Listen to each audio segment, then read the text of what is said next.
Lagi sin panggil lain.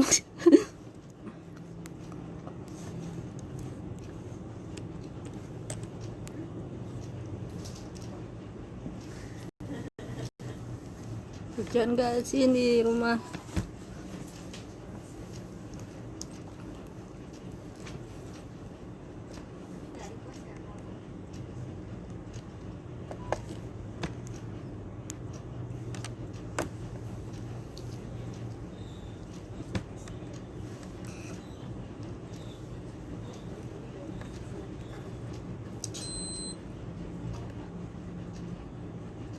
Baru hujan di situ.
Baik, aku mulai aja ya. Jadi perkenalkan, nama aku Medin Ruth. Aku bisa panggil Medelin atau kakak Medelin. Terus sebenarnya sih enakan dipanggil Cici Medelin aja. Di sini aku mau sharing tentang salah satu mata kuliah yang aku udah ikut sampai sekarang. Ini udah minggu ke berapa? Minggu ke-7, besok udah minggu ke-8.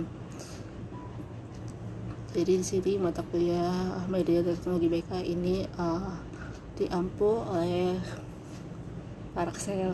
Nama panjangnya sih Paraxel Bionis Situmorang, itu panggilnya sih Paraxel. Dia itu musisi, penulis lagu, dia psikoedukator, konseling seni. Kemudian dia juga asisten profesor, pernah sama satu lagi penemu Creative Counseling Center 3C ini, Creative Counseling Center. Dan ya buat aku sih beliau tuh seru banget kalau diajarin, aku suka banget. Jadi di sini aku akan sharing tentang mata kuliah Media Teknologi BK. Kemudian aku akan jawab pertanyaan kalian. Kalian bisa tanya ke aku lewat kolom chatnya ini. Kemudian aku juga akan jawab pertanyaan yang aku udah post kemarin tentang question and answer. Sekarang aku akan buka openingnya tentang apa itu Media dan Teknologi BK. Di sini ada yang tahu artinya Media Teknologi BK apa? Ada yang tahu?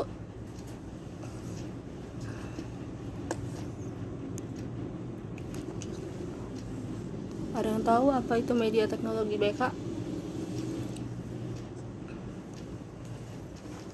Do you know?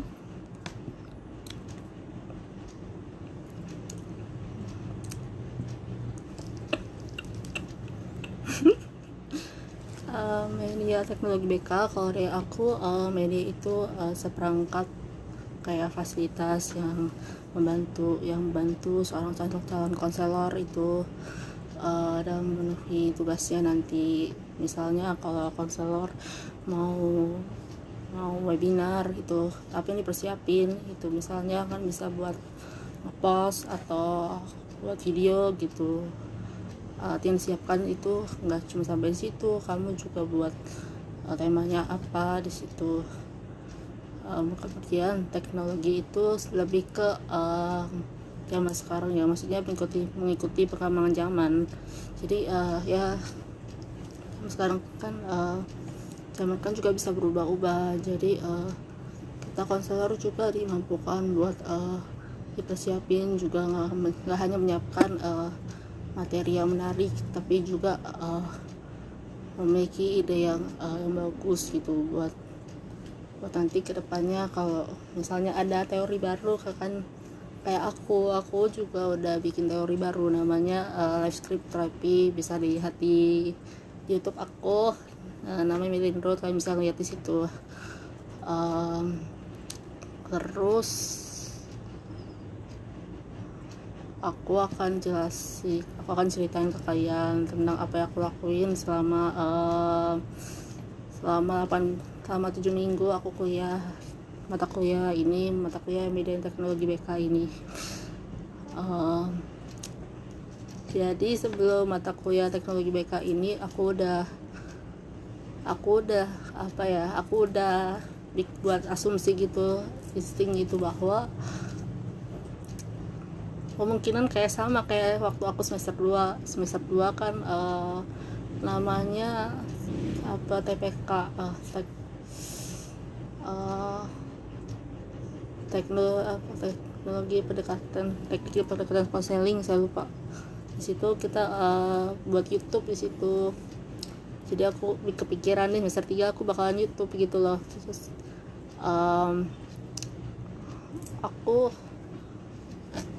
aku baru bisa YouTubein lagi, jadi YouTuber, karena aku lumayan suka aja gitu.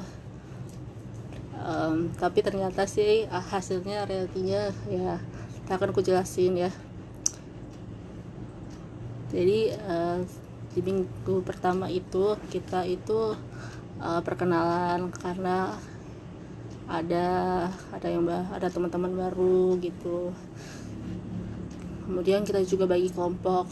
Aku dapatnya kelompoknya 5 orang. Itu aku, Kak Cindy, Kakak Kaisarea, terus Kakak Lili, Kak Ella, ya udah 5 gitu.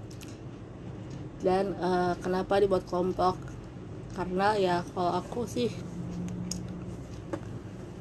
buat kelompok itu buat nanti melakukan webinar gitu. Jadi aku kaget banget ada webinar, kok juga nggak tahu kayak apa ya. Wah, ini pengalaman baru banget aku buat belajar jadi pembicara. Walaupun aku tahu aku banyak kekurangan banget gitu loh, banyak apakah aku bisa ngelakuin gitu, maksudnya ya aku orangnya kan suka nge-stuck gitu loh, ngeblank gitu kalau soal teori gitu. Jadi kayak misalnya kalau dosen paparin materi gitu, aku cuma paham apa yang mereka kasih tahu gitu ke aku nggak bisa mengembangkan ide aku gitu loh. Jadi sebelum webinar waktu itu ya, webinarnya kan minggu ke-7, jadi selama 6 minggu kok banyak berpikir, banyak agak stres, tapi ya jalanin aja gitu. Terus aku lanjut ke minggu kedua itu kita disuruh buat website ya. Websitenya namanya wix.com. Ini aku baru pertama kali pakai wix.com. Sebelumnya namanya itu WordPress pas aku SMP SMA gitu. Nah di sini aku nggak jago, nggak edit gitu, kayak bikin gambar, foto di situ. Aku juga nggak ada foto aku sendiri, adanya aku sama keluarga gitu. Jadi bingung mau kasih apa ya, yang mana. Jadi akhirnya aku kasih foto pas aku lagi TOC gitu. Di situ kelasnya setiap hari Jumat jam 3 sore sampai jam 4.40, dan di situ ada deadline-nya jam berapa ya, jam 7 jam 8 malam gitu kan. Waktunya cepet banget ya, cuman kasih berapa jam tuh, tepat 3-4 jam di situ. Aku bikin sebisanya aja gitu, tapi ya aku juga orangnya ya lumayan agak addicted sama Inggris gitu, jadi aku tulisnya pakai bahasa Inggris buat quotes di situ. Jadi aku bikin sebisa aku aja sih gitu. Tapi puji Tuhan tepat waktu sih kerjainnya.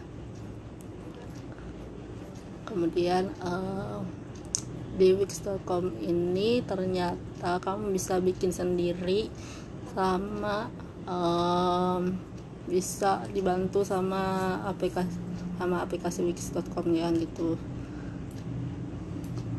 Oke. Terus aku lanjut ke minggu ketiga.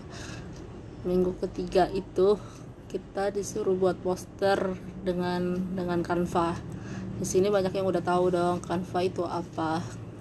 Canva itu tempat yang buat brosur, bikin brosur, bisa buat PPT, masih banyak banget lagi ya. Awalnya aku mau pilih yang buat Instagram gitu, ada pilihannya Instagram sama poster. Aku bingung keduanya itu aku mau pilih yang mana. Jadi akhirnya aku pilih yang poster. Dan di situ jujur aja di kelompok aku nggak tahu bikin judulnya apa. Jadi aku juga nggak bisa nuang ide lagi, ngeblank juga apa yang soalnya Pak Laksa meminta kami kita semua untuk bikin judul yang menarik gitu loh ya, judul yang menarik yang bisa menarik perhatian audiens. Dan di situ sempat di requestin namanya the Power of Good Looking. Jadi akhirnya ya kita bikinnya itu dulu itu. Buat posternya aku bingung, aku mau cari yang ada gambar orangnya, karena kan the Power of Good Looking berarti kan termasuk penampilan yang bagus dong. Akhirnya aku bikin yang itu, aku dapet, dan deadline-nya juga sama jam 7 jam 8 malam. Sempat ada beberapa teman-teman aku yang teman-teman aku ada yang ada kendala gitu, tapi beliau banyak banget. Jam berapa ya, jam 12 malam batas pengumpulannya itu jam 12 malam. Itu tuh kayak enak banget ya enak banget sama beliau itu, kayak oh my god, she's cool, you know. Aku jadi kayak kepengen gitu lah, aku pengen pakai alasan segala biar bisa kumpul jam 12 malam. Terus sih jadi aku juga agak gimana ya, aku nggak bagus di pressing gitu, sama teman bilang katanya bagus posternya. Dan itu hasil poster aku tuh di Instagram aku masih ada di situ, kayak bisa lihat. Kemudian aku di minggu keempat itu kita bikin poster lagi, tapi pakai Powtoon. Di sini pasti juga udah banyak banget yang pakai Powtoon, karena aku udah ngeliat, aku udah ngeliat Powtoon itu dari SMA sih, sebenarnya SMA kelas 11 atau 12 gitu aku udah bikin gitu. Dan aku tuh kayak selama ini cuma ngeliat lewat videonya aja gitu, cuman lihat lewat video, cuman dalam bentuk video gitu maksudnya. Dan aku kayak merasa ya nggak begitu tertarik sama aplikasi tersebut. Tapi sekarang ternyata fotonya itu dibuat ada kayak baru lagi gitu, karena sekarang kan lagi pandemi gini,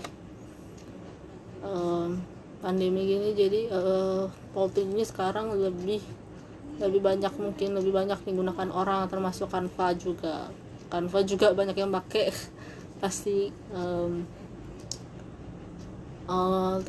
Dan di sini aku baru tahu fotonya itu ternyata bisa buat suara sendiri, kamu bisa buat sendiri atau dibantu sama fotonya.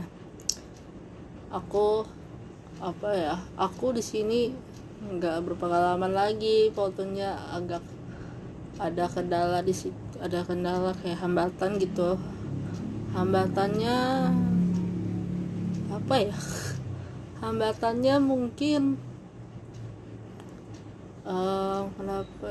hambatan aku juga gak bagus, orangnya kurang kreatif banget, maksudnya aku suka sesuatu yang kreatif, mungkin lebih ke nari sih bang. Jadi di sini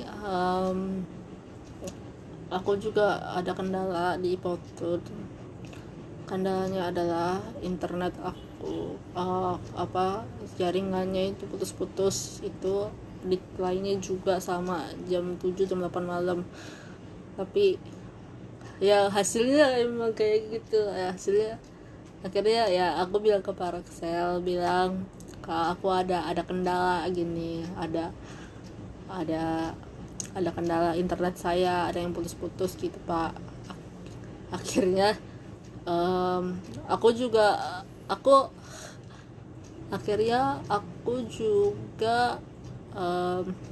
aku dibolehin sama bapak untuk dikumpulin jam 12 malam, jadi agak dikit buat aku. Kemudian untuk sebenarnya teman-teman aku juga ada kendala gitu, jadi aku tuh kayak merasa ya, sebelum aku sih ada beberapa yang kayak gitu. Apa lagi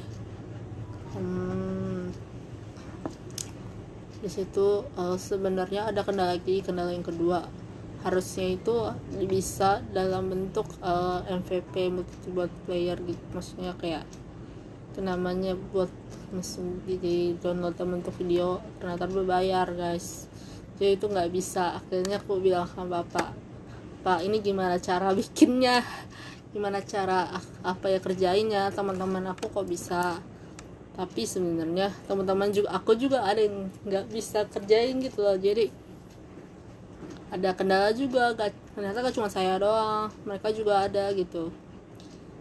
Ya udah, aku akhirnya Bapak Parexel tuh baik banget, bilangnya itu ya nggak apa-apa kalau gitu, kamu share dimuat dalam bentuk YouTube aja, linknya di sharing ke bapak lewat WA, dipisin gitu. Dan aku tuh enak gitu sih ya, aku juga ada kendala sebenarnya. Aku jadi punya 2 channel YouTube aku, namanya Mr. Adventure sama nama aku Madeline Road di situ. Jadi aku akhirnya masukin yang Fortune itu di Mr. Adventure. Dua-duanya ini buat belajar. Sebenarnya aku ada satu aplikasi lagi, namanya bukan sih, maksudnya ada channel, ada konten baru itu tentang sharing aku di semester 1 tahun pertama aku, semester 1 sama semester 2 aku. Di situ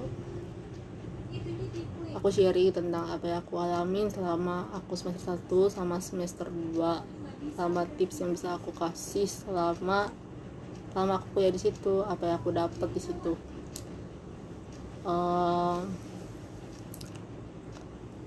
Kemudian aku di minggu kelima itu ternyata dosen aku itu ada kendala, ada halangan gitu, ada rapat, jadi akhirnya pasti kita tugas yang belum dikumpulin aja hari itu. dan aku saat itu nggak ada tugas, jadi ya aku kerjain tugas yang lain, mungkin aku udah lupa itu. Kemudian di minggu ke-6 itu aku dikasih info soal UTS aku. UTS aku itu disuruh nge-live streaming lewat seperti yang sekarang ini. Aku lagi live streaming guys, ini buat UTS, memenuhi ujian tengah semester mata kuliah media dan teknologi BK yang diampu oleh Paraxel. Perasaan aku tuh wow, live streaming lagi. Dulu aku udah pernah live streaming ke pas SMA aku lagi gabut banget, ada tugas, bukan tugas sih, kayak kerjaan PR tapi kayak nggak ada orang gitu loh. Jadi akhirnya aku live streaming lah sambil aku kerjain tugas. Kalau mau nanya-nanya soal tugas lagi ngapain gitu sampai tanyain begitu. Jadi walaupun udah lama, udah setahun lebih, akhirnya aku bisa live streaming lagi. Dan ini kali ini aku sharing ke kalian tentang apa sih aku pelajarin di mata kuliah media dan teknologi BK ini. Apa yang aku pelajarin ya,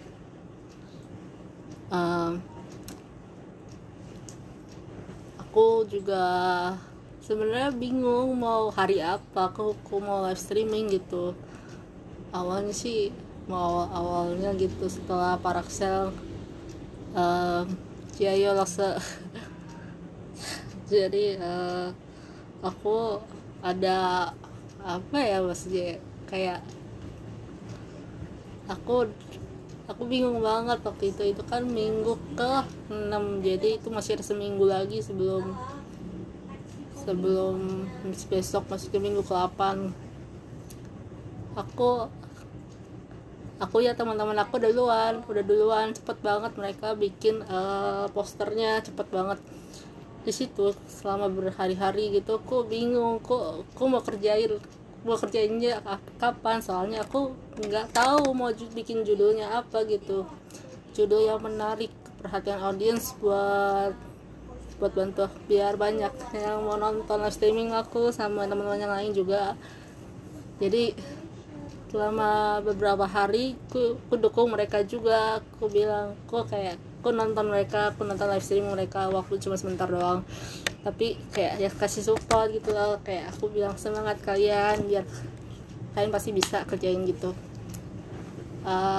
Akhirnya kalau nggak salah kapan ya, 3 hari sebelumnya ya, aku bikin 3 hari sebelum hari ini, berarti tanggal 30 atau tanggal 29 aku bikin poster buat live streaming aku. Dan di situ aku ada kendalanya itu aku sendiri, maksudnya fotonya aku nggak ada foto aku sendiri gitu, adanya foto sama keluarga, karena orangnya jarang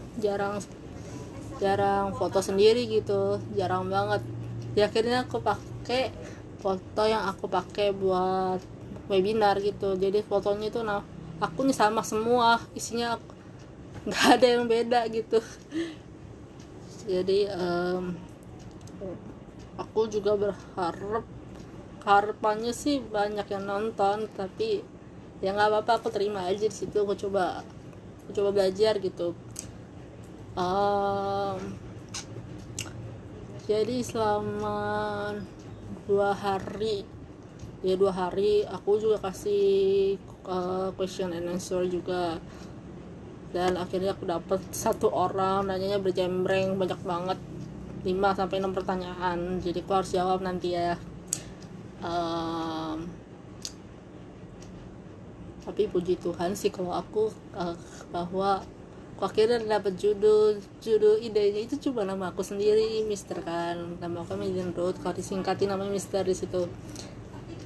Aku kayak lumayan lah, akhirnya aku pakai judul itu Live Talk with Median Road atau Mister. Jadi aku juga bingung sebenarnya mau nulis apa. Akhirnya aku tulis apa yang kamu pelajari di mata kuliah media dan teknologi BK, belajar apa sih, dan juga sebenarnya di situ aku nggak cuman menjelaskan apa yang aku pelajari di mata kuliah tersebut, tapi perasaan dan apa yang aku pikirkan selama aku mengikuti mata kuliah tersebut. Dan buat aku tuh seru banget, seru kayak balik lagi ke masa lalu. Kayak selama aku SMA, kalau SMA kan namanya kan belajar komputer gitu, jadi kayak kita ke lab komputer terus kayak tiap minggu gitu. Dan enak sebenarnya nggak ngeboros kuota karena cuma dijelasin materinya doang, habis itu sisanya tinggal kerja deadline. Jadi kelasnya itu harusnya cuma 1 jam 40 menit, tapi berakhir cuma nggak sampai sejam juga ada mungkin. Dan aku kayak ya ada waktu istirahat mungkin, tapi aku tetap kerjain juga karena kerja deadline.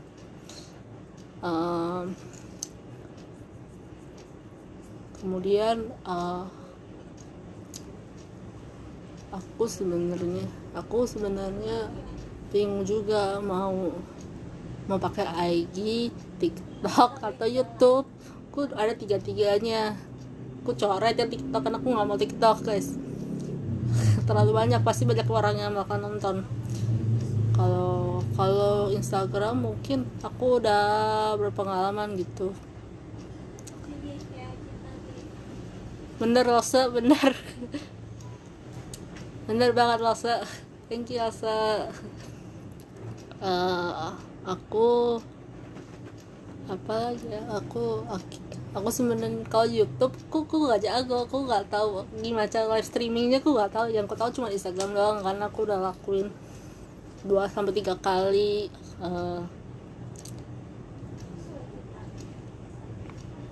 Tapi ini sebenarnya bagus banget kalau live streaming, kayak sharing tentang apa yang kamu pelajari sama kuliah di media teknologi BK gitu. Jadi kalian yang mau tertarik kuliah di BK bisa belajar ya.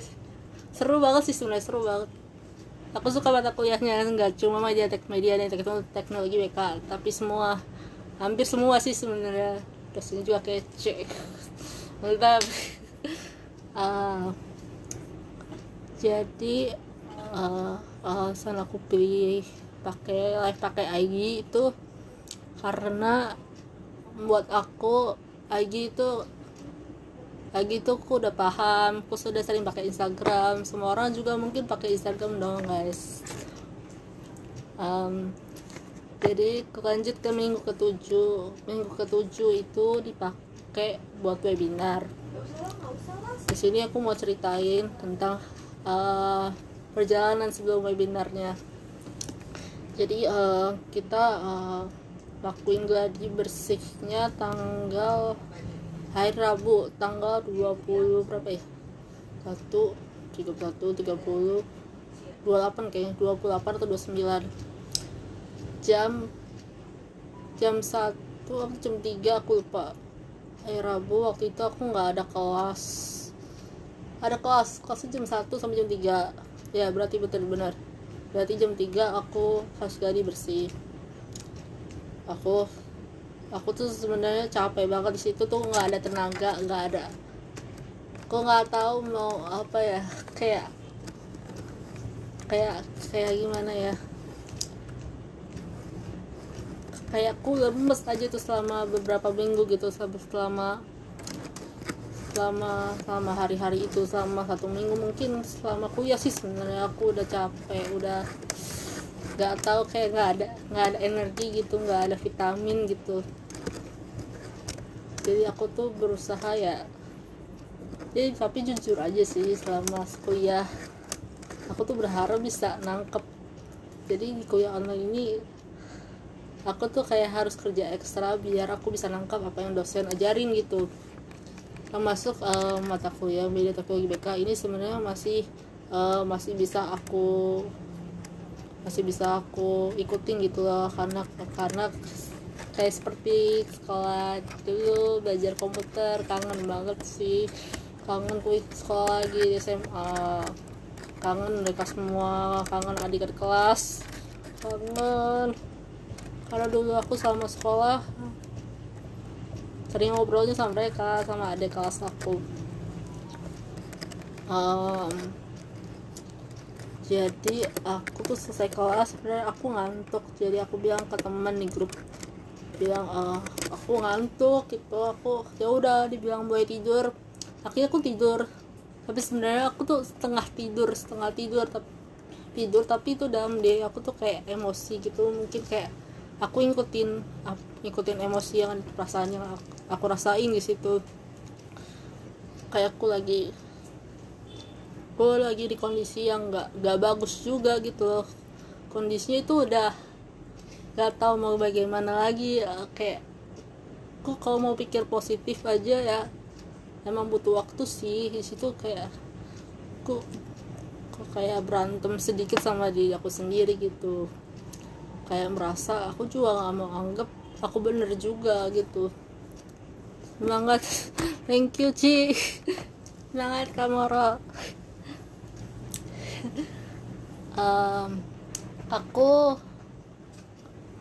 Aku tuh kayak merasa aku sebenarnya menghindarin webinarnya karena aku nggak tahu aku bisa ngelakuin atau enggak tuh.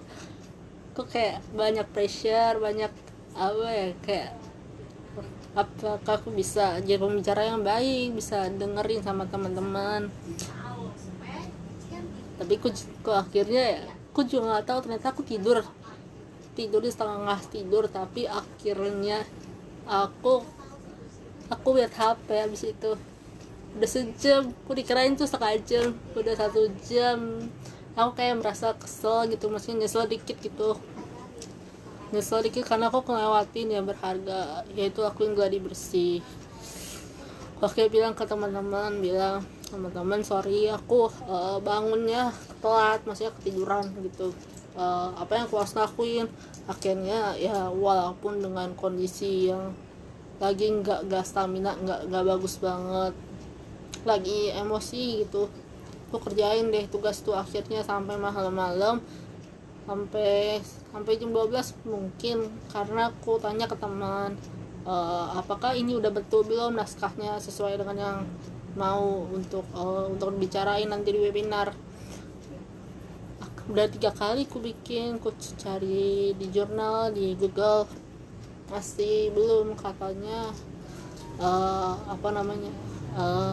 terlalu luas materi naskah yang aku kasih itu terlalu luas. Jadi aku akhirnya mikir biar audiensnya paham, mungkin aku bisa pakai kata-kata yang sederhana, atau biar bisa paham gitu orangnya dengan materi yang sederhana itu.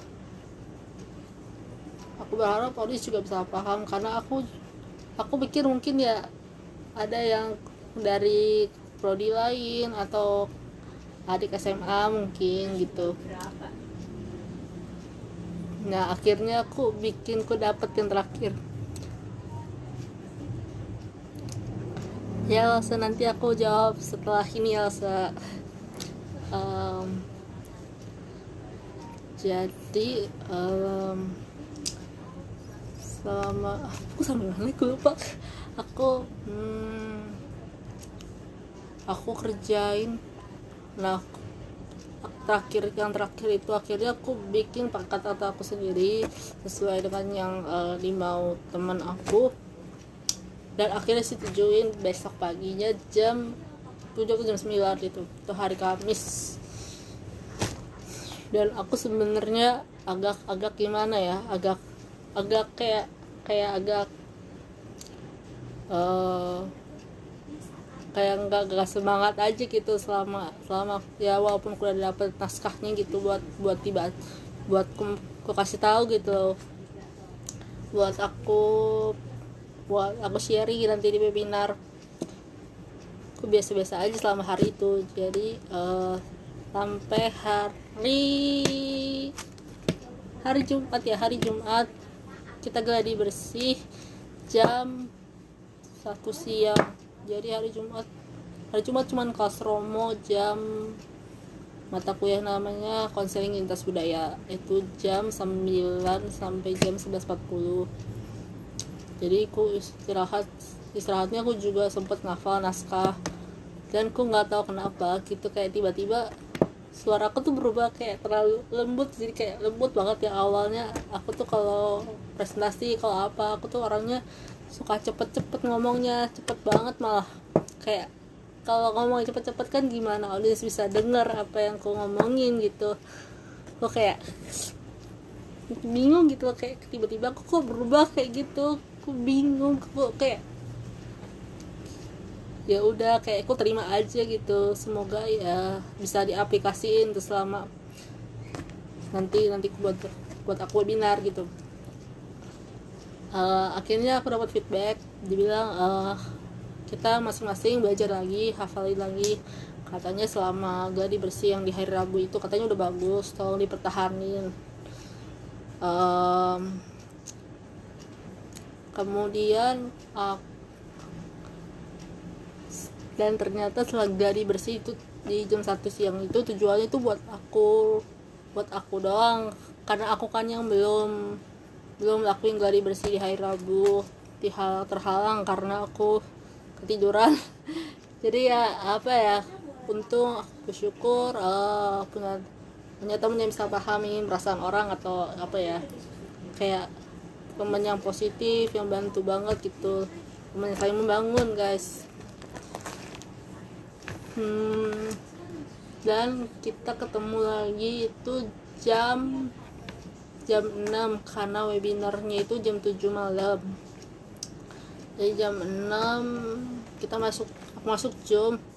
Kita cuman diam aja gitu, tapi kita juga kasih materinya, PPT-nya. Terus aku baca bagian aku.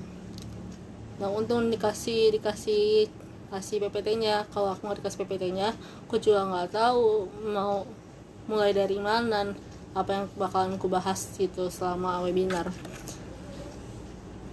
Dan sebenarnya selama gladi bersih waktu itu jam 1 aku ceritain ini. Aku sebenarnya deg-degan banget, nggak tahu aku harusnya kayak santai aja, harusnya kamu masih bisa, harusnya kamu relax gitu.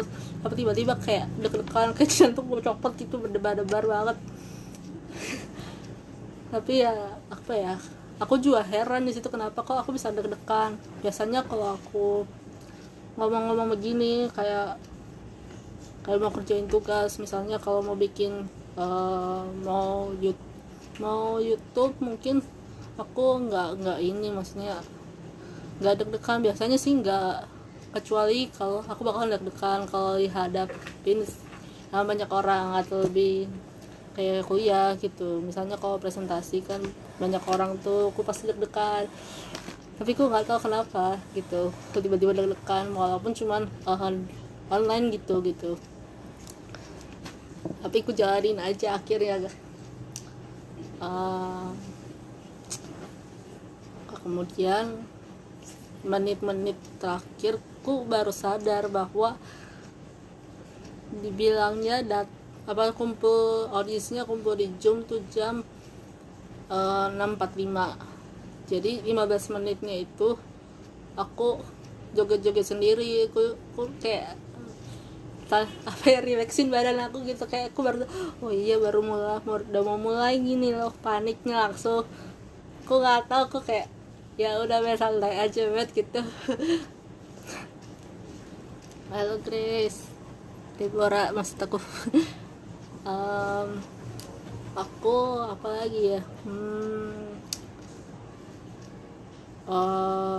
jadi sebelum webinar sebenarnya aku webinarnya itu di kamar aku, tapi ada cece aku juga di situ. yang lucu satu aku udah bilang ke kakak aku berkali-kali untuk jangan dengerin aku, maksudnya pakai headset gitu, jangan sampai kedengeran gitu, jangan tahu kalau aku jadi pembicara. Jadi pas aku webinar itu kan di record itu webinarnya, kelewat ada makanan pempek kelewat ya. Jadi aku lagi mau webinar, ini bagian aku sekarang waktu itu, jadi kayak pas bagian aku mau webinar kayak buat makanan. Ciku mau webinar, terus si BTT bilang, kamu off kameranya kan? Enggak Ci, aku punya pembicara. Aku balik, aku kayak aku juga belum, aku nggak mood itu apa, harusnya kan di unmute biar nggak ada suara trek aku kalau kayak gimana. Akhirnya aku bilang, halo Deborah. Akhirnya aku puji Tuhannya satu, aku nggak marah sama Cici. Aku kayak nggak tahu, tiba-tiba kayak ditahan hati aku tuh. Akhirnya ya udah aku coba relax ya. Aku ngomong tuh, maksudnya bahasin materi bagian aku latar belakang dari The Power of Good Looking ya. Aku baca sih sebenarnya naskahnya ada di laptop, tapi aku coba aku ada yang aku ingat gitu, ada kata-kata yang aku ingat. Tapi puji Tuhan aku bisa jalanin dengan nggak apa ya, maksudnya nggak deg-degan gitu. Kayak apa ya, kayak sebenarnya ada kendala juga. Kendalanya itu PPT-nya bermasalah sebentar doang, dan aku takut kalau audiens nggak denger suara aku kan kecil-kecil gitu kan. Kalau aku presentasi juga sampai sekarang masih kecil gitu ya, mungkin udah dari dulu aku suaranya kan kecil-kecil. Kalau aku gedein suaranya makin apa ya, makin halus gitu, kayak makin lembut gitu loh, kayak ciri khasnya orang kalau suka nyanyi gitu, soft songs like that. Kemudian setelah bagian aku udah selesai, aku mikir tuh di pikiran aku tuh, aku mikirin gini, Matt, ini kayak baru selesai bagian kamu kayak ya apa ya, sayang banget gitu. Maksudnya kayak ini pengalaman aku jadi pembicara kayak sebentar banget, kayak aku pengen balik lagi ke situ, pengen jadi pembicara lagi mungkin, atau apa ya, sayang banget cuma sebentar. Kayak apa ya, perasaan aku kayak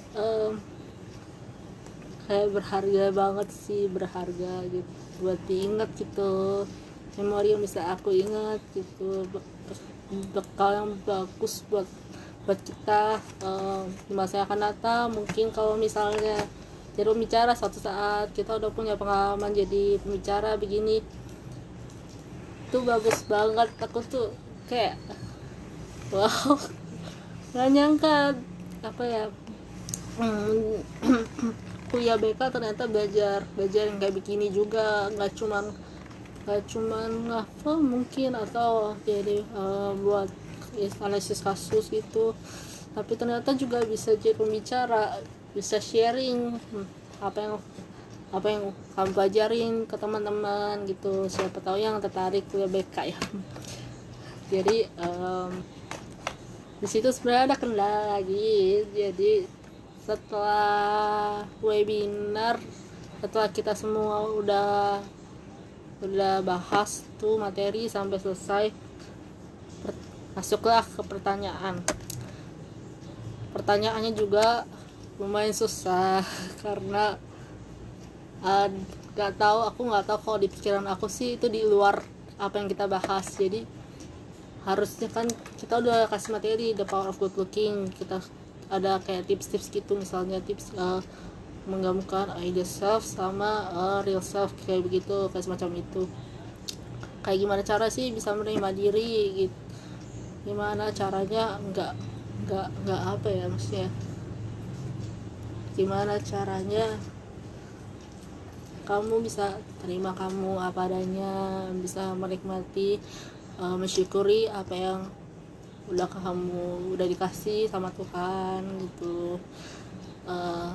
Dan pertanyaannya itu apa ya, kayak apa teori apa gitu selain dari yang udah kamu ceritain, udah kamu sharing, udah kamu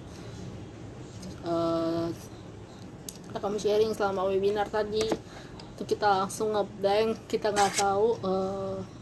Dari aku sih udah ngeblank, kalau soal pertanyaan aku selalu ngeblank, kepala aku udah kok kayak udah jujur aku tau gak, karena pertanyaan itu aku kepala langsung migrain, langsung pusing, langsung kayak aduh nggak tahu kepala aku sakit pening gitu.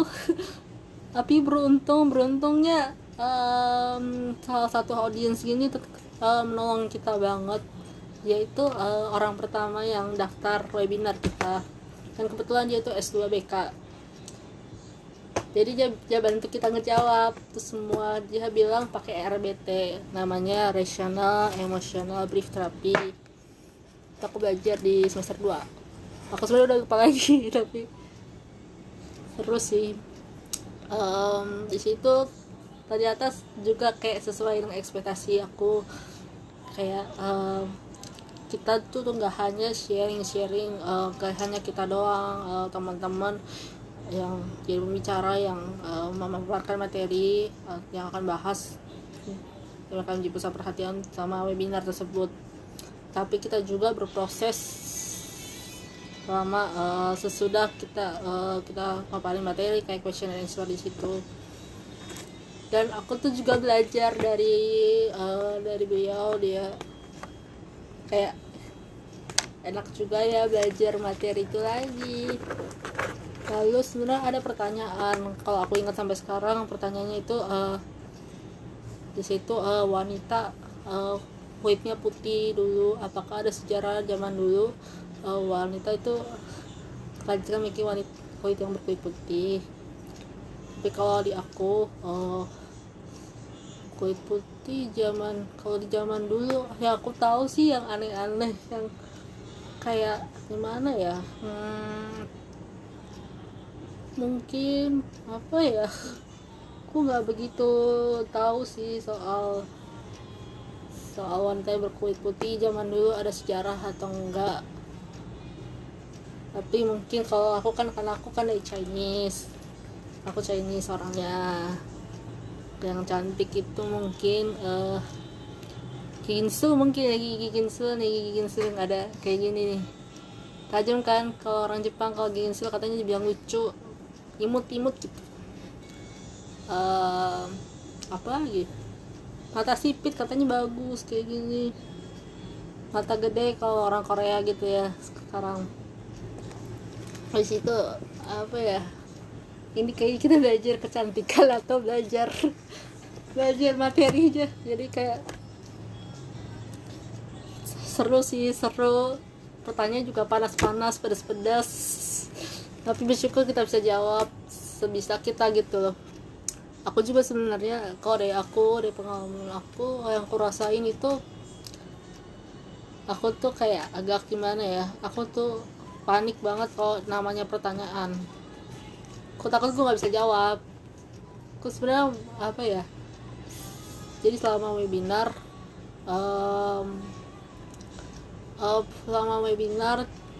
pertanyaannya itu kan susah semua. Aku tuh kayak aku nggak bisa jawab, ini tolongin dong. Kayak kita sebenarnya selama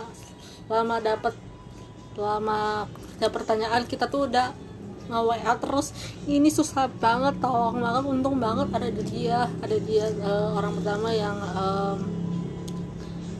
yang enroll untuk ikut webinar ini gitu. Dan kita nggak tahu ternyata udah sampai 1,5 jam. Ya sebenarnya aku udah lihat sih, kita tuh presentasi sekitar 30 atau sampai 40 menit.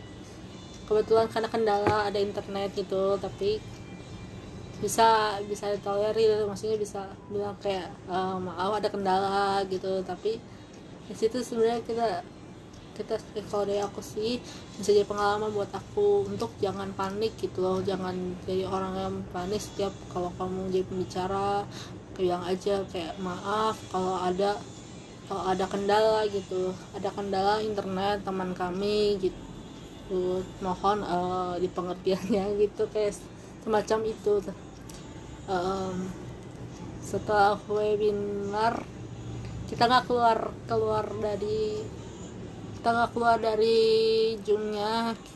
Kita ngobrol tuh sama teman-teman aku kelas 19, sama kakak-kakak juga bilang kayak kayak divlog-vlogin, kayak ya selamat udah kerjain, maksudnya ya kamu the best banget gitu. Kalau dari aku sih Sarah Hamidah, masa kreasi. I love you artinya. Dan aku tuh joget sendiri, sudah joget lagu K-pop itu. Jadi apa ya, kayak setelah webinar tuh kayak aku nggak mikir kayak deg-degannya hilang atau untung udah selesai, untung udah kelar atau kayak gimana. Tapi yang aku pikirin tuh kayak cepet banget sih waktu berlalu, udah 1,5 jam. Kayak walaupun cuma 1,5 jam itu buat aku tuh apa ya, kayak pengen balik lagi. Seru banget selama webinar tuh, seru banget, seru, banyak yang bisa dipelajarin gitu. Gak cuman karena internet berusaha untuk stabil gitu, walaupun ada masalah kayak aku karena keluarga aku nggak tahu kalau aku lagi pembicara. Untuk aku nggak marah ya, kalau marah udah ketahuan dia kata orangnya. Ngegas dikit orangnya.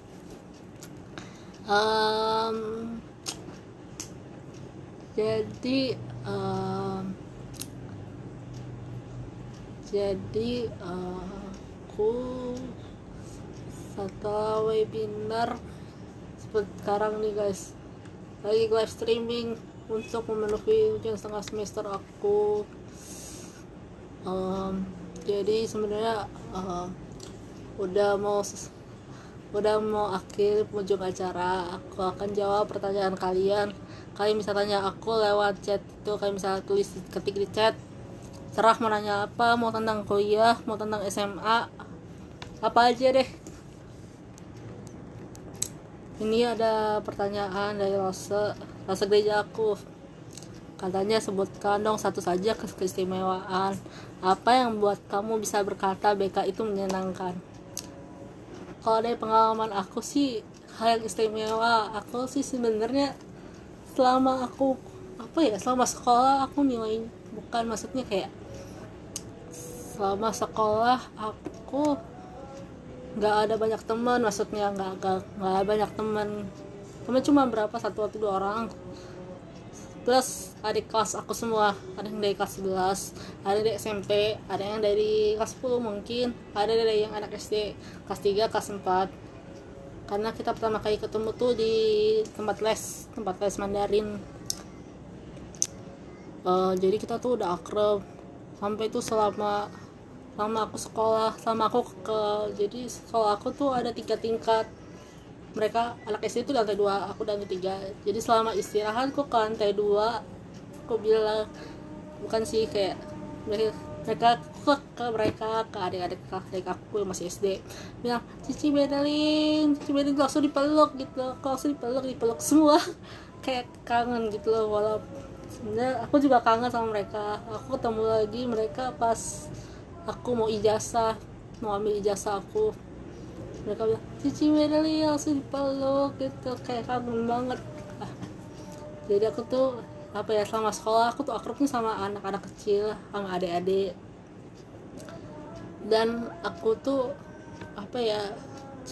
jalanin aja apa yang udah aku dapetin gitu, maksudnya ya kalau misalnya aku juga nggak masalah. Kalau dari aku sih udah nggak masalah sih kalau orang nggak mau temenan sama aku oke aja gitu, maksudnya ya itu yang mereka mau. Kalau mereka nggak enak sama aku, mungkin karena ketidaknyamanan, aku okein aja, aku ya udah terima gitu. Jadi selama sekolah aku tuh berjuang sendiri, belajar sendiri, paham materi sendiri, tapi tetap bertanya sama temen lewat line PC doang. Dan sampai aku wisuda SMA, aku berpikir di dalam pikiran aku bilang begini, Matt, kamu udah kuliah, perjalanan SMA kamu udah selesai, kamu akan hadapin dunia perkuliahan gitu. Aku berharap kamu punya teman gitu. Jadi aku tuh sebelum kuliah ke semester 1, aku udah kayak aku tuh berharap dapat teman. Jadi aku tuh udah banyak mikir takut materinya aku nggak suka, takut gak banyak temen juga. Tapi akhirnya aku kaget banget. Yang istimewa adalah di Atma Jaya, maksudnya ya apa ya, sejak hari pertama mengenal mahasiswa baru, aku udah dapat satu teman, dia tuh dari Fakultas Kedokteran. Di hari pertama kalau nggak salah, kalau masih ingat itu di BSD. Jadi kok kaget kayak ada teman, bisa ngobrol, bisa jadi kayak aku bisa bertahan selama aku maba, terus duduk di lantai selama berapa jam, 7 sampai 8 jam, lama banget. Tapi kan ada teman, jadi kayak aku merasa seneng gitu. Tapi kita berpisah karena harus ke sesi agama gitu, maksudnya pergi ke agamanya masing-masing untuk melakukan ibadah di situ. Jadi aku lupa minta IG sama WA-nya sama lainnya gitu, jadi aku masih ingat mukanya sampai sekarang kok. Tapi minggu di hari kedua, hari ketiga tuh makin banyak lagi teman dapat dari yang BK BSD, namanya si Anandita sama Ella. Yang awalnya kayak maksudnya kayak aku tegang, kayak awalnya aku nutup diri, maksudnya aku berharap ya, tapi di sisi lain kok kayak pengen punya teman gitu. Akhirnya ya kita jadi teman baik, ngefan juga di situ, dan gak berhenti sampai situ. Di hari keberapa ya? Hari keempat FPB, FPB ya, maksudnya mabanya satu fakultas. FPB itu Fakultas Pendidikan Bahasa. Suaraku udah mulai habis. Di sini ada satu teman dia dari PGSD atau program studi pendidikan guru sekolah dasar, namanya kakak siapa aku panggilnya Pipit. Dia itu orangnya seru, jadi aku ketemu sama dia, maksudnya aku berusaha approaching, maksudnya berusaha mampir ke dia yang kayak kok buat humor sedikit, tapi terus nggak tahu kenapa aku jadi temen sama dia dari selama jadi sejak PMB itu, sejak hari keempat itu. Wah, kita langsung kayak meledak gitu, kayak bosen sendiri sama kata-kata kita sendiri, kita ngelawak terus. Sampai hari kelima, hari yang paling bagus buat aku bilang sama Tuhan, kalau aku dapat satu teman aja, aku bersyukur. Aku cuma bilang gitu doang.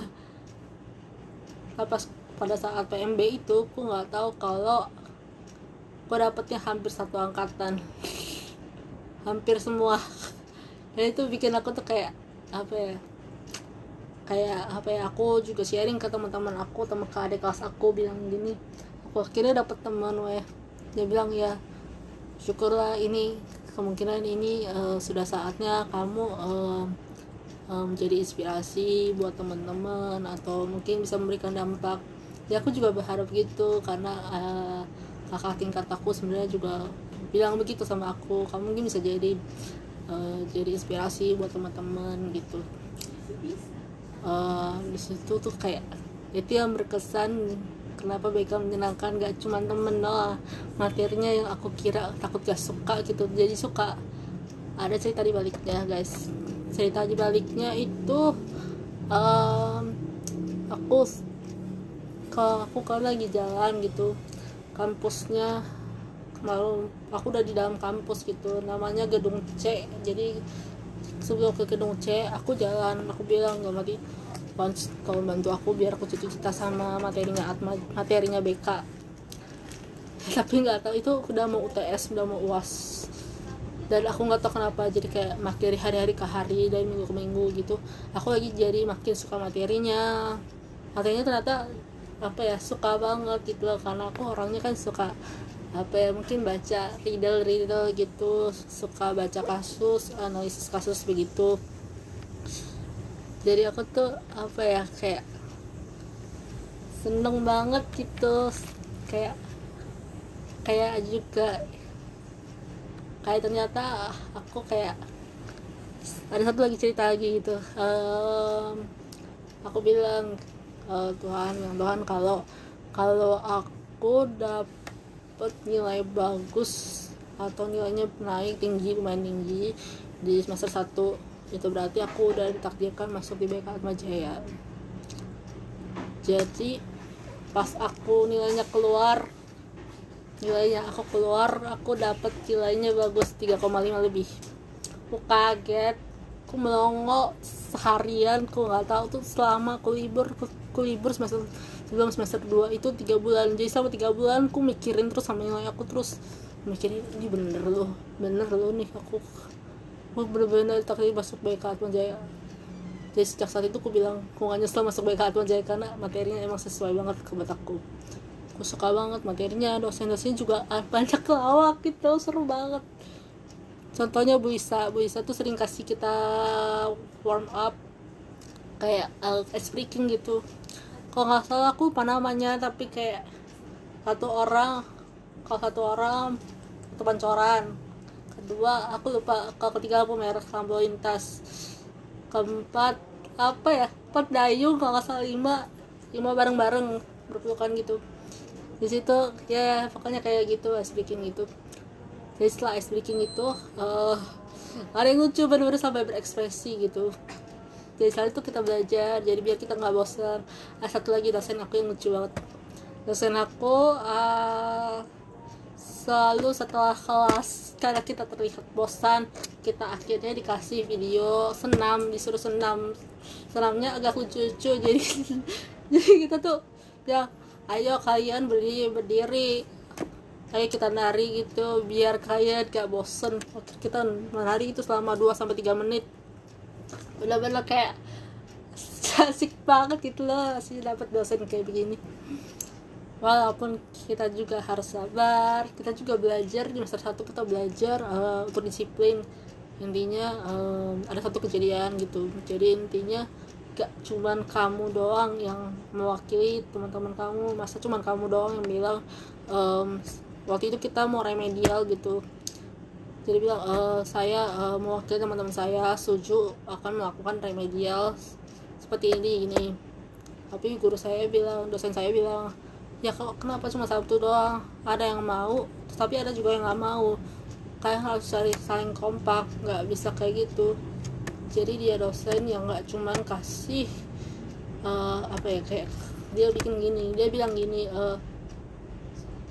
saya udah kasih kamu kesempatan, kemungkinan nggak ada kesempatan lagi setelah itu, kesempatan nggak akan datang lagi setelah itu. Jadi apa yang udah dosen kasih ini kan sesuatu yang berharga, remedial gitu, itu berharga banget, ambil aja gitu kesempatan itu, jangan cuma diem aja. Jadi benar-benar bagus banget. Jadi kayak kita juga belajar kan bahasa formal gitu selama kelasnya dia. Kita harus ngomong aku kamu, nggak boleh pakai kata dulu, nggak boleh sama apakah ya, nggak boleh kata apakah, aku lupa ya. Jadi kita tuh nggak hanya belajar materi, tapi juga belajar kayak perjalanan hidup, belajar kehidupan gitu. Bagus banget.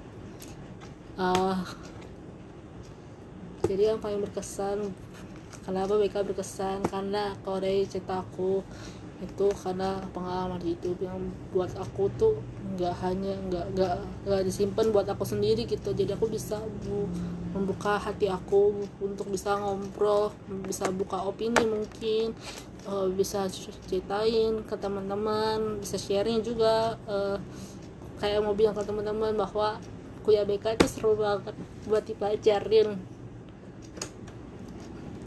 Aku tuh kayak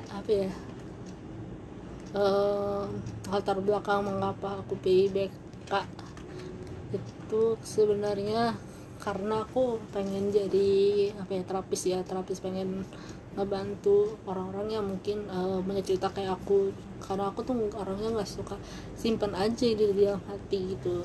Kalau buat aku aja, masa buat aku disimpan gitu, kasih tau ke teman-teman, ini kan bagus buat siapa tahu ada orang yang mungkin misalnya minder atau kayak stres atau takut gak bisa menghadapi sesuatu, mungkin aku bisa bantu gitu. Tapi sebenarnya BK itu kayak kalau di sekolah gak cuman jangan jadi BK itu cuma kan sekadar kayak jadi polisi gitu, maksudnya kayak hukum anak, enggak.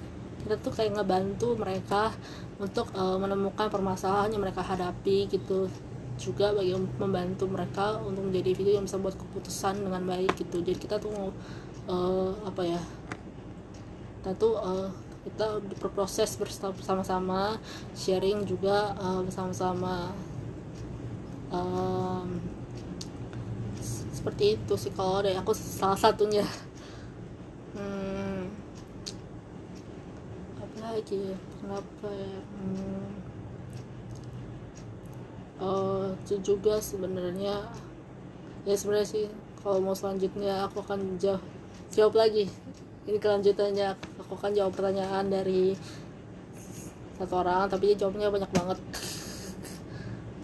Mulai ya guys, pertanyaannya itu tadi udah jawab sebenarnya, rasanya kuliah BK gimana. Rasanya itu seru, asik, banyak drama, ada drama di saat aku sedih, mau nangis atau takut gak kuat gitu. Ada saat dimana aku senang, kayak wah ini seru banget, kayak kok makin lama kayak makin addicted gitu. Maksudnya ketika mataku yang materi itu dipaparkan di minggu pertama, minggu keduanya aku mau belajar lagi gitu, kayak asik aja sih, karena aku tipe yang suka buat analisis. Yang bikin unik nih, ternyata materi aku selama aku kayak gimana ya maksudnya ya, jadi di salah satu mata kuliah tertentu ternyata aku udah mempraktekkan materi tersebut gitu di kehidupan aku sebelum kuliah, bahkan sebelum semester 1, sejak SD SMP SMA, sejak hal itu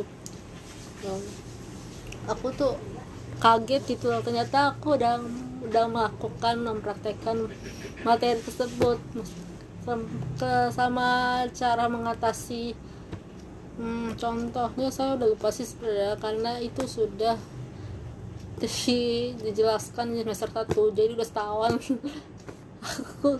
aku kan ngafalin lagi ya pak. Semoga diingat pak.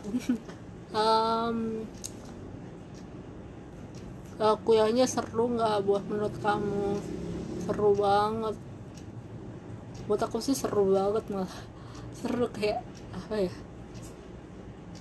kayak walaupun dari semester ke semester makin memanas, makin ngegas, maksudnya makin banyak tugas atau PR, tapi kayak worth it banget. Maksudnya bisa kamu pelajari, bisa kamu jadi pengalaman kamu buat mungkin kalau kamu mau kuliah, maksudnya kalau kamu mau kerja gitu, kamu misalnya hadapi sama orang, kamu harus belajar sabar, bisa mungkin lewat seperti itu. Siapa tahu kalau misalnya bosan ngegas gitu kamu harus kuat dong, langsung peka gitu. Karena kalau ada pengalaman aku sebenarnya, aku ketemu sama orang yang ngegas, maksudnya kayak kayak sok tahu gitu, jadi aku tuh kayak merasa tersinggung sendiri sama kata-kata yang dia keluarkan, karena aku bukan tipe yang suka melihat kalimat yang negatif gitu, kayak kasar gitu. Aku nggak suka sama sekali. Jadi tuh aku sebenarnya aku nangis sampai bilang ke mama aku, sampai ngadu, aku kayak pengen ngadu ke guru, tapi kayak akhirnya aku bilang ke mama aku bilang, ya nggak apa-apa deh, di luar sana di dunia kerja bahkan ada yang kayak begini, bahkan ada orang yang sok membenarkan diri atau sok merintah gitu, jadi jalanin aja. Jadi aku juga selama kuliah aku juga banyak belajar termasuk mau menjadi individu yang mau bertumbuh gitu, mau belajar sesuatu. Kemudian ada satu lagi pertanyaannya nih, yang sering lihat aku di post. Aku sering posting di Instagram aku setiap hari, karena emang aku bosen sebenarnya. Jadi pertanyaannya ini rasanya telat kelas gimana, rasanya telat kelas. Jadi itu kalau nggak salah di minggu ke-6 atau minggu ke-5 aku di hari Rabu hari Jumat jam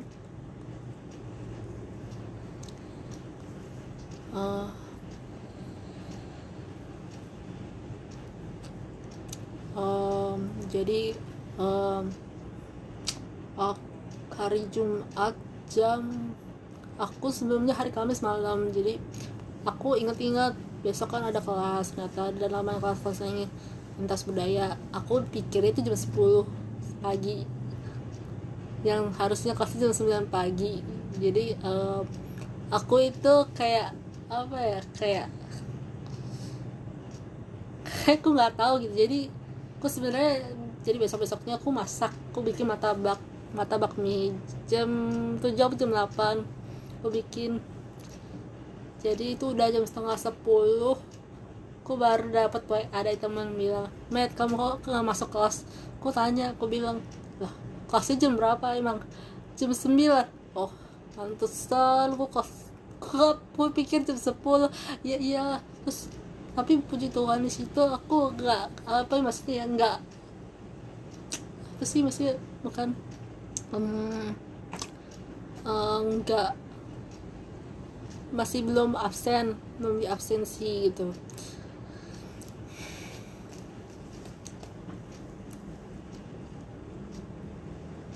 Jadi aku kayak ya untuk hasil itu sebenarnya mereka lagi presentasi, jadi kayak agak grogi, perasaan aku tuh grogi banget, kelewatan setengah jam, terus romo lagi, rasanya makin aduh.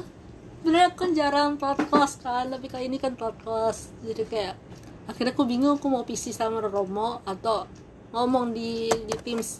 Akhirnya aku ngomong di Teams, aku bilang, "Romo, maaf Romo, aku telat kelas karena saya lupa kalau kelasnya jam 9 ternyata."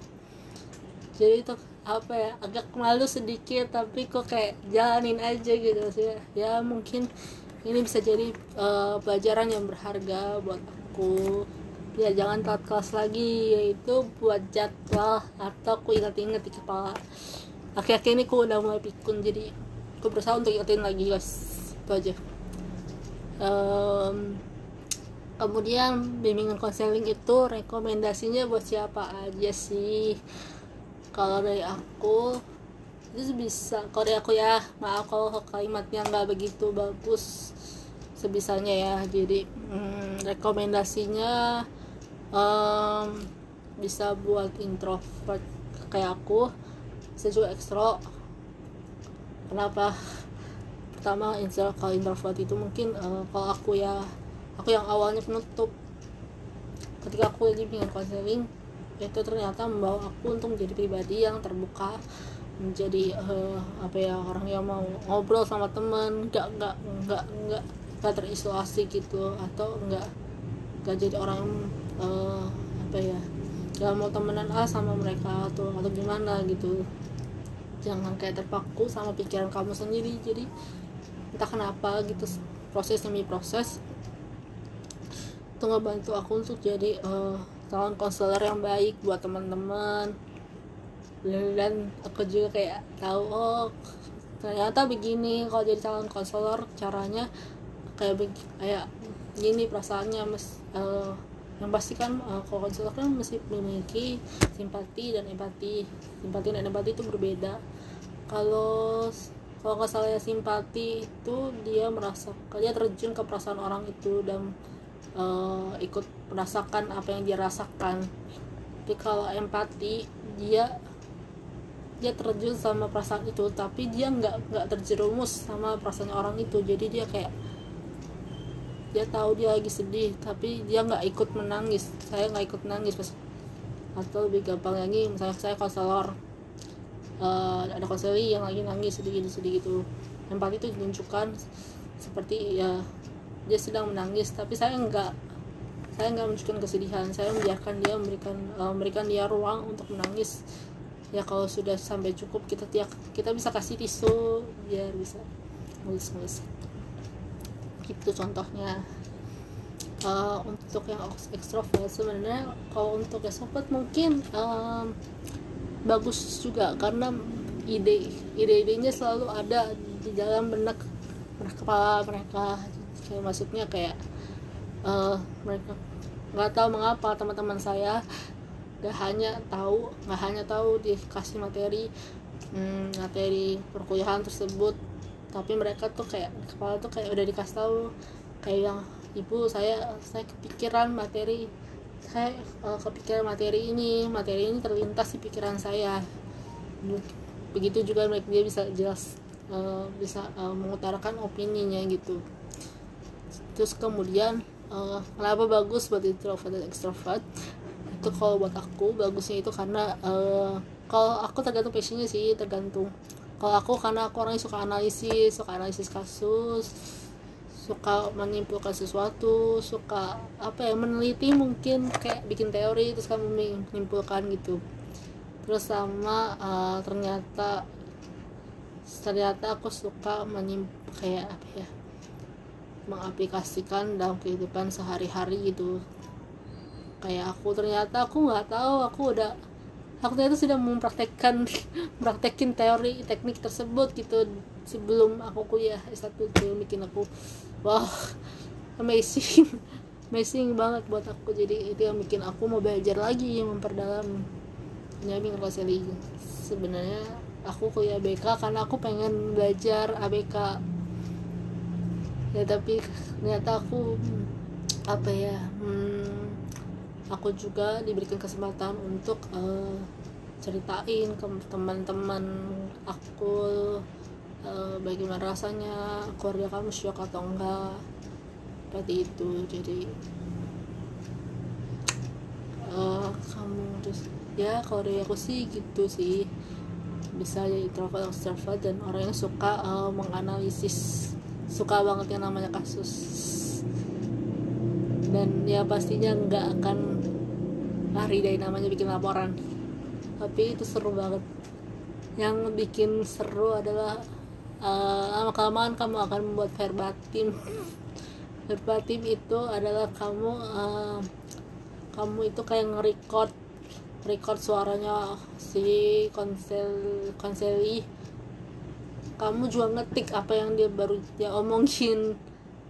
Itu benar-benar lama gitu ya. Kalau misalnya konselinya ngomong sampai setengah jam, jawabannya bisa sampai berapa lembar tuh, 2-3 lembar. Jadi itu ya, walaupun capek tapi menurut aku sih seru ya. Kalau dari aku seru banget, seru kayak nggak bosen. Kemudian ini yang pasti pada kalian mau deh, kesan dan pesan buat adik-adik kelas 12 yang mau kuliah bingung, tapi ada juga yang kelas 12 bingung mau kuliah di mana, tapi dia suka jurusan tersebut gitu. Kalau dari aku, pengalaman aku sih, pengalaman aku itu karena ada kendala itu selama aku sekolah. Aku ada kendala, jadi nilai aku nggak bagus, maksudnya ya nggak begitu muaskan. Aku bagus sih cuma di gambar, seni musik, sama olahraga. Ini yang bagus, sisanya 7, 6, 5, 4 ya bisa dibayangin. Jadi kayak karena nilainya nggak mendukung, jadi itu bikin aku bingung banget mau kuliah di mana. Aku sempat frustasi, stres kalau apakah nggak ada masa depan yang tersedia buat aku gitu. Beruntung BK diperkenalkan, ternyata aku baru tahu ada namanya kuliah bimbingan konseling. Jadi nggak ada, jadi kayak aku berasa sampai sekarang sih bimbingan konseling ini satu-satunya ya yang bisa aku pegang gitu. Nggak ada mata kuliah lain, jurusannya lain selain BK gitu. Aku jadi kayak suka banget, kayak harus bisa, kamu pasti bisa Merin, kamu pasti bisa jalanin ikut mata kuliah ini sampai selesai.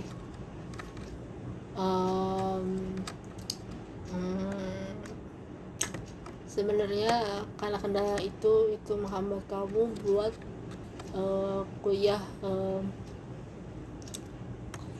di semester berikut ini menghambat kamu untuk memilih kuliah, termasuk buat yang telat, kayak misalnya kamu kelas 12 baru mikirin kamu baru mau kuliah gitu loh. Jadi itu akan sangat susah buat kamu buat mau kuliah di mana, waktunya tuh mepet kan. Kelas 12 sama kuliah kan cuma tinggal bedanya tipis, bisa setahun, bisa berapa bulan gitu doang. Jadi tips yang bisa aku kasih itu, bisa kalau dari aku bisa tanya ke orang tua, orang terdekat kamu, nanyain kayak mama, papa, aku cocoknya apa, pasti tanyain dong apa yang kamu suka, apa passion kamu, hobi kamu juga mungkin bisa dipakai untuk ikut kuliah gitu. Misalnya kamu suka olahraga, kamu bisa ikut kuliah, ada olahraga kan, jadi kamu bisa jadi guru olahraga dong tuh. Terus untuk orang yang kepengen kuliah tersebut tapi kalau misalnya terkendala karena ada tentangan dari orang tua, itu mungkin bisa tanyakan. Kalau aku juga sempat tentang, karena aku sebenarnya karena dulu SD aku pas tes IQ nilai di desain kayak animasi gitu, IQ-nya tinggi, jadi mami aku bilang itu bagus jadi arsitek. Jadi aku kayak kepikiran pengen jadi arsitek, bagus ya buat aku, karena aku tuh juga orangnya suka ngebayangin, tapi pas aku buat bangunan gitu tuh aku nggak bagus ternyata, nggak harus teliti, nilai matinya masih bagus tuh, denger kayak gitu. Terus katanya kamu jadi arsitek mesti pakai laptop iMac gitu, mahal banget kan, sampai bilang ke Pipi nabung buat beli iMac ya kalau kamu ikut kuliah itu gitu. Jadi ya aku juga paham karena orang tua juga belum yakin kalau aku tuh bisa jadi ikut kuliah DKV atau desainer atau desain baju. Sebenarnya aku karena saking stresnya nilai aku nggak bagus, jadi bingung mau kuliah di mana. Aku sempat mikir aku mau sekolah khusus desain, tapi aku kayak tanyain, kamu suka nggak desain? Aku kayak aku nggak begitu bagus. Akhirnya sebenarnya pas kelas 12 aku sempat bikin bajunya, kayak gambarin baju, tapi nggak profesional banget gitu. Maksudnya bikin bajunya bisa, tapi bikin bentuk bodinya itu yang nggak bisa. Jadi ya tempat tentang, tapi apa yang pasti orang tua pasti kamu kasih yang terbaik buat kamu, buat masa depan kamu. Orang tua kan sayang anak, kalau sayang sama anak pasti kasih tips, mungkin tegur juga ada tuh. Kita juga, kalau dari kita kan juga mau kasih yang terbaik gitu, buat jadi versi yang terbaik buat diri kita sendiri gitu. Jadi ya kalau dari aku sih, kalau bisa jangan memaksakan, walaupun kepengen kamu mungkin bisa tanya temen gitu, bisa tanya temen atau tanya orang tua, kayak bilang aja begini, nah aku suka mata kuliah ini, aku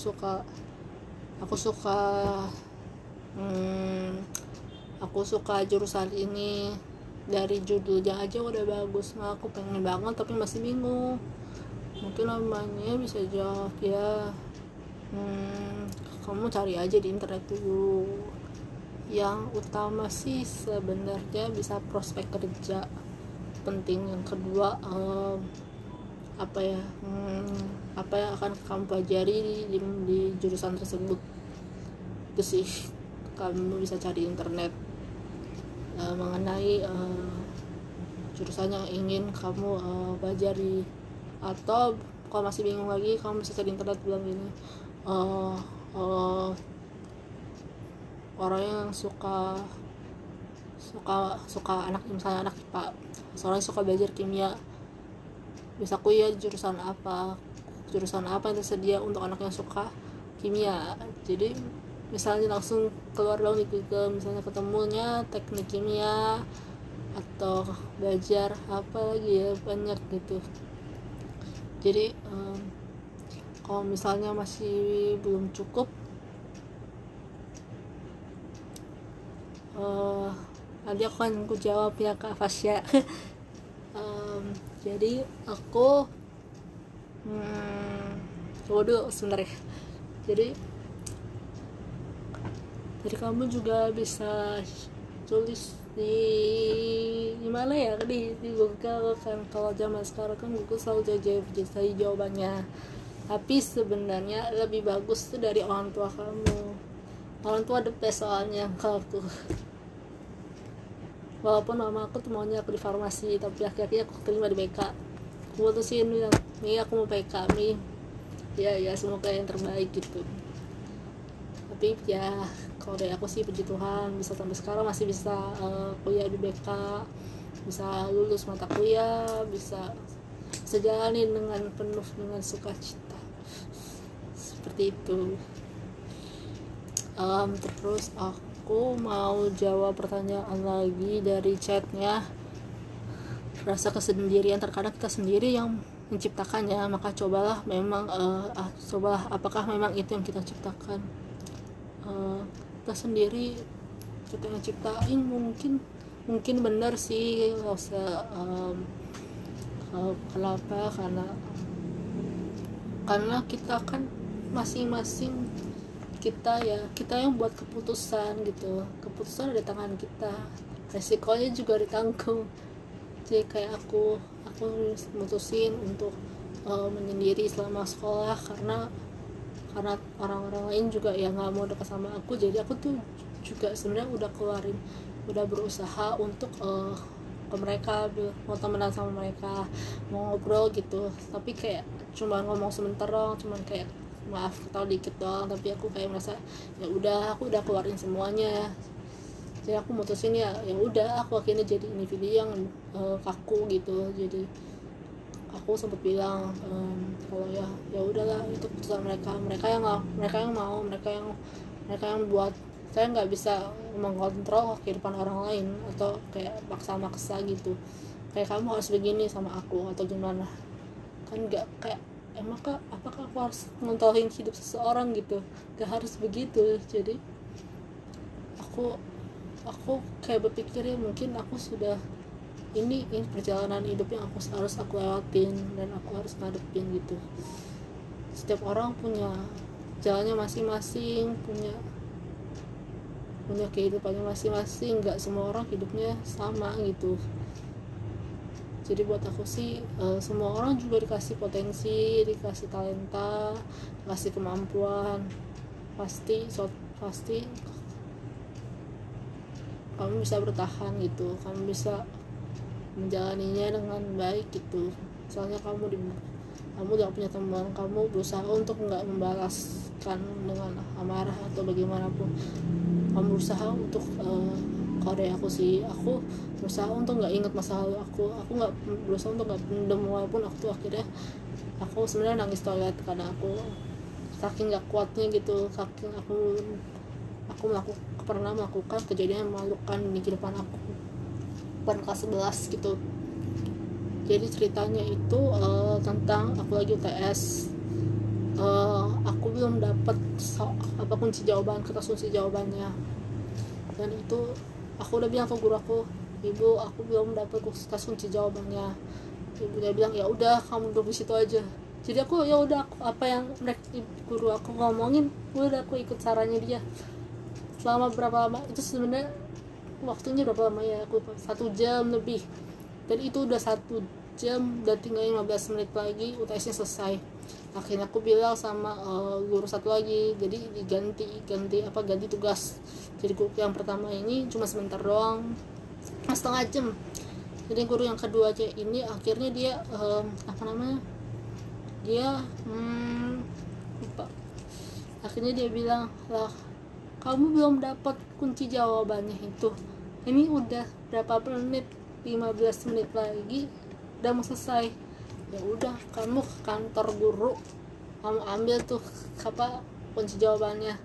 Yang bikin malukan itu kenapa enggak, karena aku udah kelas 11 SMA, aku udah SMA tapi aku wakil sama kon gitu, aku udah nangis, udah gak kuat di situ. Dan pas aku gak ada teman buat support, buat semangatin aku, tapi aku nangis aja. Tanya bilang kayak kenapa aku harus ngadepin dan ini, kenapa aku harus dapat momen yang melakukan ini gitu. Yang harusnya aku ambil soal kunci jawabanku malahan nangis ini gitu. Aku nggak mau sampai bilangin sama guru itu sebenarnya ada ujian lagi, bilang kamu duduk tegap, kamu jangan begitu terus gitu. Jadi aku apa ya, jadi aku tuh berusaha ya tegar, susah lupain momen itu. Ditambah setelah ujian itu aku ada kerja kelompok 3 orang aku dapatnya. Dan kalau soal kelompok sama aku sekolah nggak ada yang mau kelompok sama aku jujur. Jadi salah satu dari kelompok ini dia yang maaf banget, jadi dulu dia orang-orang yang ngebully aku dulu, bully aku dari TK sampai kelas 2 SD. Ketika aku ketemu dia itu benar-benar gak mau bicara sama aku. Orang keduanya ini ngomong sama aku akhirnya terbuka gitu.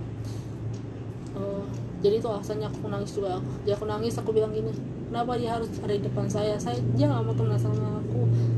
Dia itu yang bikin aku pressure, dan aku tuh berharap kok. Dan aku sebenarnya tahu dia kayaknya inget banget aku tuh orang yang waktu itu dulu. Aku juga gak mau bahas masalah aku gitu. Jadi ya udah gitu, jalanin aja. Tapi cerita berakhirnya bahagianya itu dia bilang orang yang punya aku ini SMA pas aku udah mau ini, pas mau retret perpisahan, kita masih mau pilih mau retret kemana. Akhirnya dibilang orang yang punya aku ini bilang, Matt, aku nggak tahu kamu butuhnya apa. Kita itu mau ke Bandung, mau sewa villa, tapi di hari pertama kedua nggak ada guru. Kamu bilang sama orang tua boleh enggak kalau kamu pergi tanpa guru, karena kan kita nggak tahu kamu maunya apa. Jadi itu ketika mereka ngomong gitu ke aku kayak merasa ya ternyata mau ngebantu aku walaupun aku tuh banyak kekurangan gitu. Jadi ya aku tuh kayak bersyukur banget, walaupun itu kayak walaupun aku hampir yakin gak bakalan ada itu. Aku udah ngarep setelah sejak aku SMP kelas 3. Jadi SMP kelas 3 itu momennya seru banget itu. Pastinya aku retret ke Yogyakarta dan seru banget sama teman-teman lama aku kangen banget sama momen di situ tuh. Bener-bener kayak sebenarnya SMP aku juga nggak begitu akrab, tapi nggak separah SMA. Jadi selama SMP itu SMP 3 itu retret yang paling the best buat aku. Mereka bangunin aku 20 pagi. Kedua, paham kalau aku pakai ABD, abang dengar, paham banget mereka. Jadi mereka sampai tawarin aku kopi. Aku kayak merasa senang gitu. Terus sampai tawarin mau duduk di mana, ayo foto bareng. Apalagi kayak apa ya, kita itu have fun banget situ ngobrol gitu. Jadi itu ya bikin aku yakin bahwa di kelas 12 nanti aku bakal dapet momen yang begini juga. Tapi di kelas 12 akhirnya aku dapet cuma sebuah kalimatnya cuma kayak gitu loh.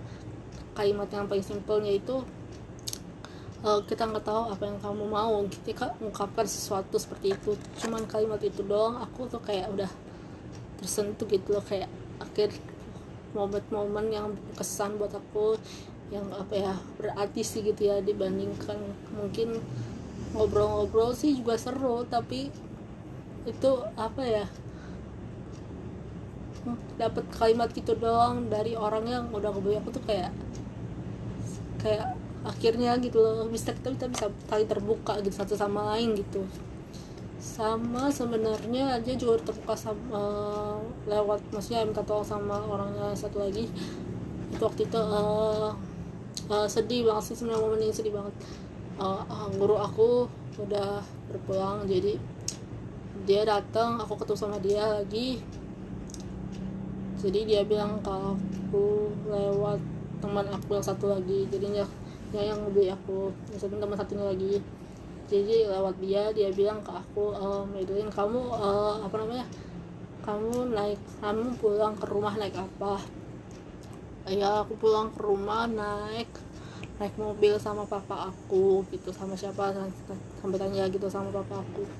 Jadi aku tuh kayak sentuh banget dibilang sama mereka, sampai tanya soal kamu pulangnya ntar kayak gimana, soal safety first gitu. Jadi aku kayak seneng, dapet rasa cinta, mungkin kayak bahagia sih, masih bersyukur kita nggak ini lagi, nggak berantem. Jadi aku tuh sepertinya bisa pergi dengan tenang, mengikhlaskannya gitu. Benar-benar wow, aku tuh kayak itu adalah pelajaran berharga yang bisa aku ambil. Mungkin jika suatu saat aku ketemu sama teman yang kayak begitu, mungkin aku bisa sharing cerita aku, bisa bilang sama mereka kalau aku bisa kasih tips nih. Tuh kita ada pertanyaan lagi, Madeline, pernah gak sih merasa salah masuk jurusan dan nyesel gak gitu masuk jurusan kamu sekarang? Nggak ada, kok gak nyesel milih jurusan ini tuh sejak semester 1, karena sejak mata kuliahnya dikeluarin, karena aku udah terlanjur jatuh cinta sama Atma Jaya, sama mata kuliahnya. Kalau misalnya salah jurusan, ya coba adjust, coba nikmatin aja gitu. Mungkin bisa tanya sama teman, minta kayak misalnya saya nggak ngerti materi ini, boleh minta tolong bantu saya untuk memahami materi ini.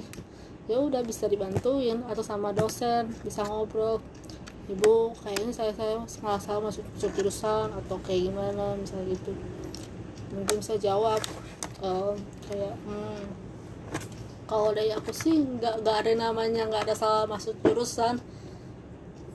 Selalu ada solusi di balik masalah, selalu kayak selalu ada sesuatu yang bercahaya di balik sebuah tembok yang menghalang kamu. Selalu ada jawaban, gak harus salah masuk jurusan, pasti ada namanya jawaban di balik semua itu. Seperti itu guys.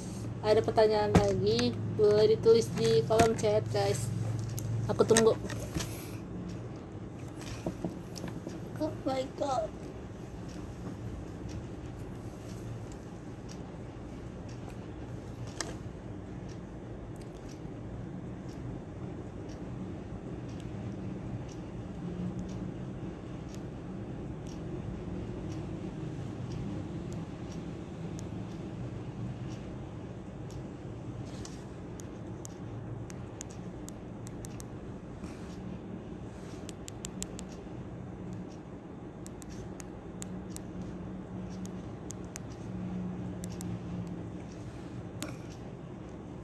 Oke, sepertinya nggak ada yang mau nanya ya.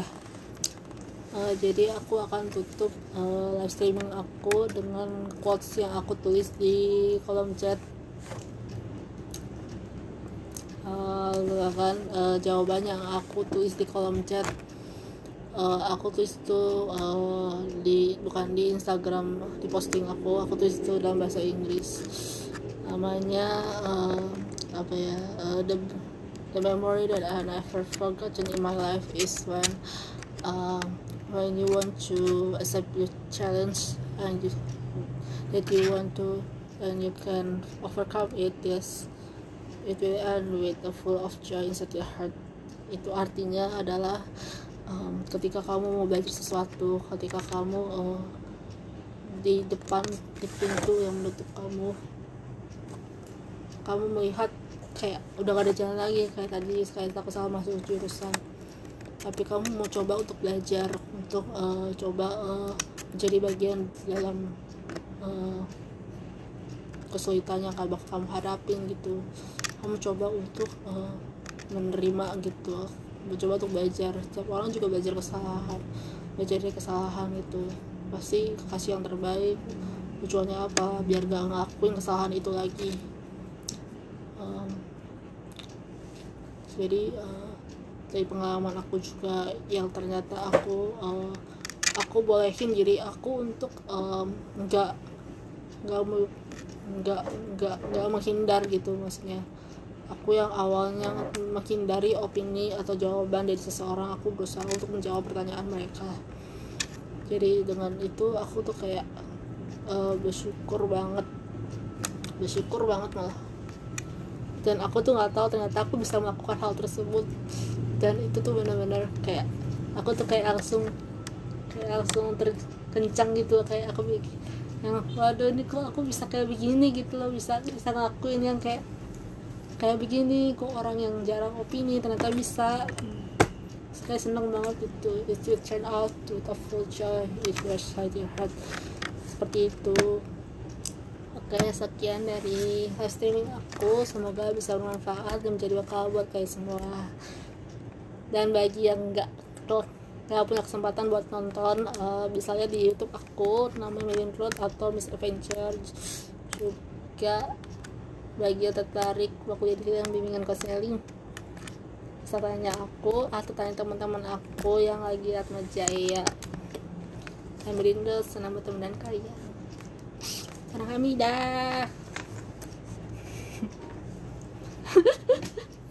Oh my god.